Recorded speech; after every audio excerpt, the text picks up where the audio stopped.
से, पाठ से, पूजा से श्री कृष्ण उतना प्रसन्न नहीं होते जितना अनन्यता से होते हैं। ये सब ध्यान रखो। अनन्यता, जो मीरा जी कह रहे, मेरे तो गिरधर गोपाल दूसरो न कोई, जाके सिर मोर मुकुट मेरो पति सोई। ये अनन्यता, अनन्य से, अनन्यता से प्रभु बहुत प्रसन्न होते हैं। इसीलिए ध्रुवदास जी ने प्रियाजू की अनन्यता के लिए कहा है कि यद्यपि भक्त अनन्य जो विषय इंद्रियन बस होए, कर्मठ कोटि जितेंद्रियन ते समलह न कोई।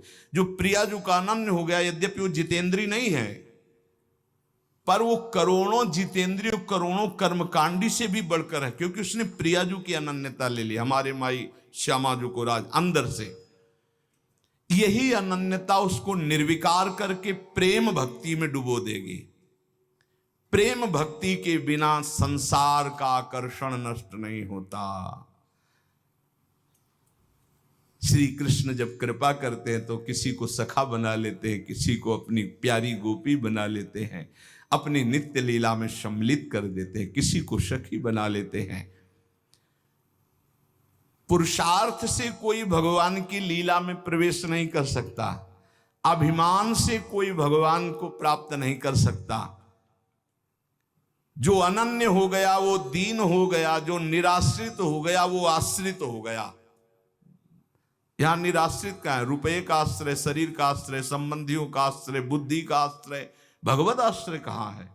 भगवत आश्रय अंदर से हो जाए तो ये सब साधन है, साध्य भगवान है। जिसको अंदर से है कि मैं अपने पुरुषार्थ से भगवान को नहीं प्राप्त कर सकता, भगवान की कृपा से प्राप्त कर सकता, और रात दिन भजन करता है पर पुरुषार्थ का अभिमान नहीं, वो भगवत प्राप्ति कर लेता है। बड़ा गूढ़ विषय है। एकमात्र भगवान के आश्रय में रहकर रात दिन भजन करता है, पर उसे अभिमान नहीं कि मैं भजन के द्वारा भगवान को प्राप्त कर लूंगा। उसको अंदर विश्वास है कि भगवान की कृपा से हमें भगवत प्राप्ति होगी, और खूब रात दिन भजन करता है, खूब लीला गायन, लीला चिंतन करता है। सनातन ने कहा, प्रभु ये तो समझ में आ गया कि भगवान की शरणागति से माया चक्र से मुक्त हुआ जा सकता है, भगवान की शरणागति में अनन्यता प्रधान है, ये समझ में आ गया। प्रभु ये अनन्यता कैसे होती है, प्रेम भक्ति का अंकुर कैसे उत्पन्न होता है? तो प्रभु ने कहा, सनातन ये अनन्यता प्राप्त करने का एकमात्र उपाय है भगवत प्रेमी महात्मा का आश्रय।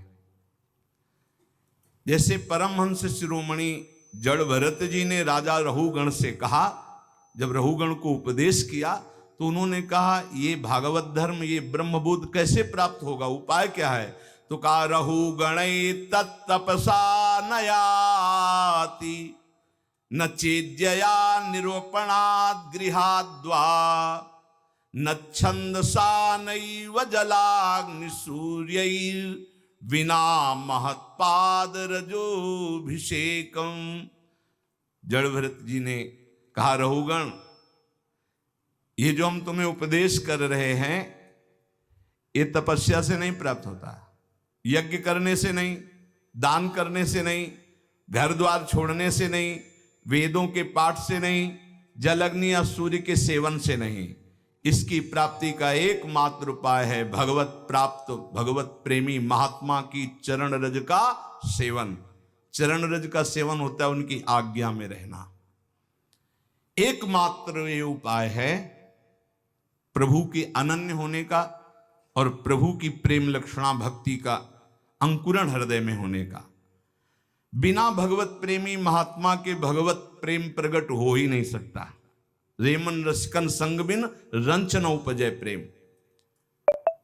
अगर कोई भगवत प्रेमी महात्मा का आश्रय छोड़ दे तो जैसे कोई मगरमच्छ भरे हुए समुद्र में तैरना ना आता हो कूद पड़े, अगर तैरना भी आता है तो लील जाएंगे मगरमच्छ, ऐसे ही।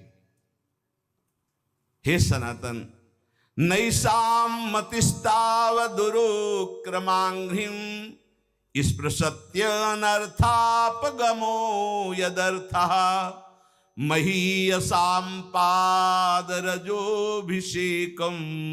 निष्किंचनानां न वृणीत यावत् नवृणीत यावत। जैसे प्रहलाद जी ने हिरण्यकश्यप से कहा कि जब तक भगवत प्रेमी महात्माओं की चरण रज में स्नान नहीं होता तब तक जैसी मेरी मति भगवान में लगी ऐसी किसी की नहीं लग सकती। भगवत प्रेमी महात्माओं की चरण रज में, क्योंकि भगवत भक्तों की चरण धूलि में ऐसी सामर्थ्य है, उनकी आज्ञा पालन में ऐसी सामर्थ्य है कि समस्त विकारों का, अहम का नाश करके दैन्य भाव प्रकाश, दैन्य से ही भगवान रीझते हैं। जब तक तत्वदर्शी भगवत प्रेमी महात्माओं का संग नहीं, उनकी सेवा नहीं, उनका आज्ञा पालन नहीं, उनकी चरण रज नहीं, तब तक उसके हृदय में भगवत प्रेम या भगवत अनन्यता आ ही नहीं सकती। इसीलिए भगवान ने अर्जुन जी को, देखो सामने विराजमान है जगत गुरु श्री कृष्णचंद्र जो, फिर भी क्या कह रहे कि यदि तुमको तत्वबोध ये प्राप्त करना है तो तद्विद्धि प्रणिपातेन परिप्रश्नेन सेवया उपदेक्ष्यन्ति ते ज्ञानम ज्ञानेन तत्वदर्शिनः। अर्जुन, तुम तत्वज्ञानी महात्माओं के पास जाओ, साष्टांग प्रणाम करो और कपट न रखते हुए दैन्य भाव से उनसे प्रश्न करो, विनीत भाव से, तब वो तुम्हें महात्मागण उनका उपदेश करेंगे। तद्विद्धि प्रणिपातेन प्रश्नेन सेवा, साष्टांग दंडवत दैन्य होकर प्रश्न और उसका मनन, जैसे उत्तर हुआ उसका मनन किया तो फिर भगवान इसका कैसे हो सकता है, ऐसे प्रश्न होता है। भाई देखो, हम बता रहे कि ज्ञानी और अज्ञानी, महात्मा, दुरात्मा, ये केवल शब्दों का एक श्री कृष्ण सारे जगत में छाए हुए हैं। ये तुम जान लो तो तुम ज्ञानी हो जाओगे, और जब तुम ज्ञानी हो जाओगे तो कोई अज्ञानी दिखेगा नहीं, और जब तक तुम अज्ञानी रहोगे तब तक कोई ज्ञानी दिखेगा ही नहीं। पापी को सब पापी नजर आते हैं, राम भक्त को सब राम नजर आते हैं, श्याम भक्त को सब श्याम नजर आते हैं, काम भक्त को सब कामी नजर आते हैं, ज्ञानी को सब ज्ञानी नजर आते हैं, अज्ञानी को सब अज्ञानी। दृष्टि जैसी वैसी सृष्टि, जाकी रही भावना जैसी, प्रभु मूर्ति देखी तिन तैसी। जो तत्वदर्शी महात्मा है उनके सामने जाकर प्रणिपातेन च प्रश्नया। एक बार महाराज विदेहराज जनक जी ने जब 9 योगेश्वरों से प्रश्न किया कर्म के विषय में, बोले यही प्रश्न हमने सनकादि से किया था, पर वो मौन रहे, उत्तर क्यों नहीं दिया? तो उनका इसलिए नहीं दिया कि आप उस समय अनाधिकारी थे। उस समय आप अनाधिकारी थे इसलिए वो मौन थे। मौन का मतलब अज्ञान नहीं है कि वो उत्तर देने की सामर्थ्य नहीं, आप अधिकारी नहीं इसलिए चुप है। तो हे सनातन, संतों के पास जाकर के दैन्य भाव से उन्हें सबसे बड़ा देवता मानते हुए कि साक्षात प्रभु है, फिर उनके चरणों में बैठकर दैन्यता से प्रश्न करे, तब जो वो बोलते हैं उसका मनन करे, तो उसके हृदय में भगवान की अनन्यता आ जाएगी, प्रेम का मार्ग खुल जाएगा। बहुत बातों में क्या तुम्हें सार बात बताता हूं कि प्राणी मात्र का परम पुरुषार्थ है भगवत प्रेमी महात्मा के संग से श्री कृष्ण के नाम रूप लीला धाम में रंग जाना। परम आराध्य प्रभु वृंदावन चंद्र ये पुरुषार्थ को नहीं देखते हैं, ये अपने आश्रय और अनन्यता को देखते हैं। ये बड़ी तसल्ली वाली बात है। ये पुरुषार्थ नहीं देखते तुम कितने बड़े तपस्वी हो, कितने, ये मेरा है बस। अवगुण करे समुद्र सम प्रियाजू का स्वभाव, गणत ना अपनो जा, ये मेरा है। अनन्य भाव जो संसार के संबंधों से आंतरिक मुख मोड़कर पतित पावन प्रभु की आराधना करता है, वो इस संसार समुद्र से मुक्त हो जाता है। सर्व शास्त्रों को मथ करके ये तुम्हें सार बात बता रहे हैं। क्या? आराध्यो भगवान ब्रजेस्तनयस्तद्धाम वृंदावनम रम्या काचिदुपासना ब्रजवधूर वर्गेण या कल्पिता। श्रीमद्भागवतम प्रमाणम अमलम प्रेमा पुमार्थो महान श्री चैतन्य महाप्रभुर मतमिदम तत्राग्रहो ना परः। महाप्रभु चैतन्य देव कहते हैं समस्त शास्त्रों का, समस्त संतों का सार मत हम तुम्हें बता रहे हैं। वृंदावन का आश्रय, वृंदावन बिहारी का आश्रय, निरंतर उनका नाम जप, ये भगवत प्रेमी महात्माओं के संग से होता है। महात्माओं का संग और भगवत आराधना ये निश्चित भगवत प्राप्ति करा देती है। सनातन जी ने महाप्रभु के चरणों में मस्तक रखा। महाप्रभु ने हाथ फिराते हुए कहा, कुछ समय तक हमारे पास रहो और इसके बाद जहां भक्ति मूर्तिमान होकर नृत्य करती वृंदावन चले जाओ और आजीवन वहां वास करो। भिक्षावृत्ति से ब्रजवासियों की टूक पाओ और वृंदावन। तो 2 महीने महाप्रभु के पास काशी में रहे। इसके बाद वृंदावन आकर के जो ब्रज में अद्भुत भजन किया रूप जी ने, सनातन जी ने, तो प्रसिद्ध है भक्तमाल में पावन चरित्र उनका। पूज्य श्री रघुनाथ दास जी गोस्वामी जी, ये इनकी बाल्यावस्था थी, ये इनकी बाल्यावस्था थी। कितना स्वच्छ हृदय होता है भगवत प्रेमी महात्मा का, बाल्यावस्था में भी। ये बाल्यावस्था में ही नाम प्रेमी थे। बाल्यावस्था बहुत बड़े घराने के थे श्री पूज्य रघुनाथ दास गोस्वामी जी। काम, क्रोध, लोभ तो इनको छू ही नहीं गया था। वैसे पहले देखा हमने गांव में कि 15-16 वर्ष तक तो बच्चे एकदम निर्विकार, निर्मल। ये मोबाइल भगवान जब से पधारे हैं सबके कर कमल में, तब से बड़ी बुरी दशा होती चली जा रही नवीन बच्चों की। वो जो मन आवे सो देखते हैं, जो देखते हैं वही मनन करते हैं, वही आचरण में उतारते हैं। इसीलिए बहुत बुरी तरह जो हमारे जीवन की उन्नति की नींव है वो नष्ट होती चली जा रही नए बच्चों में। 12, 13, 14 वर्ष की अवस्था के बच्चों को सांसारिकता का संपूर्ण ज्ञान, ये है आज के बौद्धिक स्तर की भूमिका। जबकि उनको पढ़ाई में, उनको संयम में, उनको सदाचार में ढलना चाहिए तो उल्टी रीति में ढल रहे हैं। इसीलिए बहुत संकट में हमारी आगे पीढ़ी है। अगर संभली नहीं ना तो बहुत संकटपूर्ण। नए 18, 20 वर्ष के बच्चे ड्रग्स का इंजेक्शन लगा रहे हैं। सोचो उनकी क्या जीवन रह गया। अब उसके बिना जी नहीं सकते। और ना वो माता पिता से बताते हैं ना कोई, और वो इतनी बुरी स्थिति को प्राप्त है। अब उनको चाहिए, उसके लिए वो कुछ भी करने को तैयार है।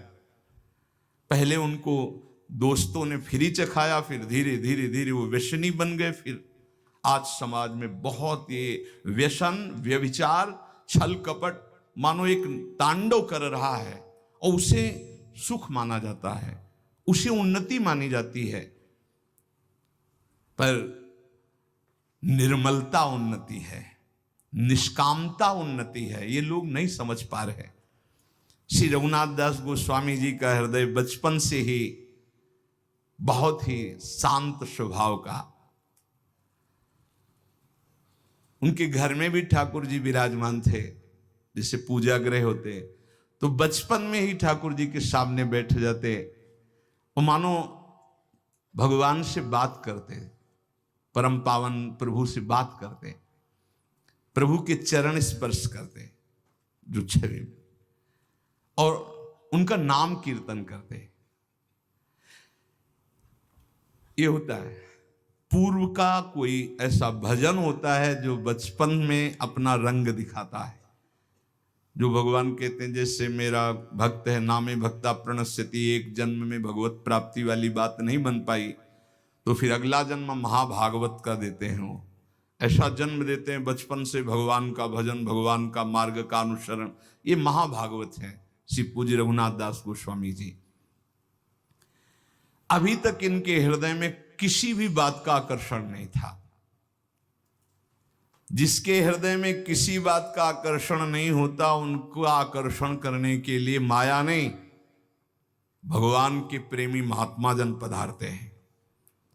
ऐसा ही होता है। इनके पिता हिरण्य मजूमदार और उनके भाई गोवर्धन मजूमदार ये राजा महाराजा की तरह थे, ऐसा वैभव इनका था। बड़े जमींदार थे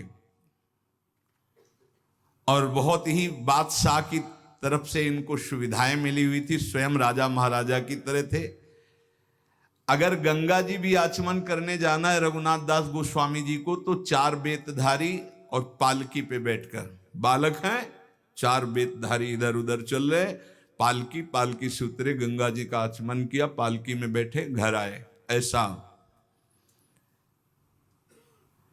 20 लाख रुपए उस समय आमदनी थी, 20 लाख रुपए की। 12 लाख रुपए बादशाह देता था क्योंकि मजूमदार थे। लाखों रुपए की जिसकी आमदनी उस समय, उसके क्या ठाट बाट होंगे। आज के करोड़ रुपए और उस समय के 20 लाख रुपए शायद, या और करोड़ से भी ऊपर हो सकते। इतने धनी होने पर उनके दोनों जो पिता थे, मतलब पिता और पिता के भाई, बड़े ही धर्मात्मा प्रकृति के थे। महाप्रभु चैतन्य देव जी तो जान रहे ना कि मेरा एक निज पार्षद कहां पल रहा है।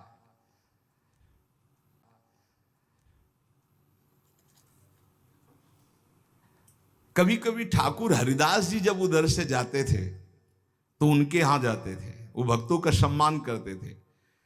हरिदास जी की नाम निष्ठा देखकर रघुनाथ दास जी के नाम में प्रीति हुई थी, तो बचपन से ही कृष्ण कृष्ण कृष्ण।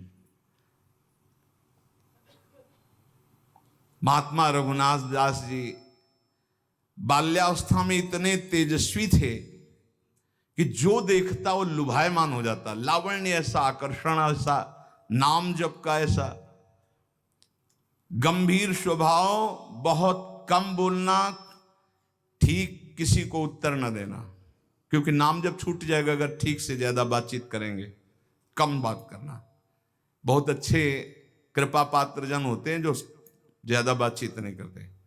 अरे राधे राधे, कहाँ जा रहे हो, क्या है, क्यों न राधे राधे भी बोलना, अंदर बोलना है राधे राधे, चुपचाप निकलो, ये संसार है। राधे राधे बोल रहे हैं, हाँ हम अंदर से बोल रहे हैं, तुम बोलो 2 बार, हम हर श्वास बोल रहे हैं राधे राधे, आगे बढ़ो। अगर कोई बड़ा पूज्य आता तो साष्टांग दंडवत करके चुपचाप एक तरफ बैठ जाते। बड़ी नम्रता, मानो स्वर्ण हो और उसमें भी सुगंध हो, ऐसे थे रघुनाथ दास जी। कोई ऐसा नहीं था जो इनको देखकर मोहित ना हो जाए, गले से लगाना ना चाहे बालक। अब तो कुलगुरु बलराम आचार्य को संस्कृत पढ़ाने के लिए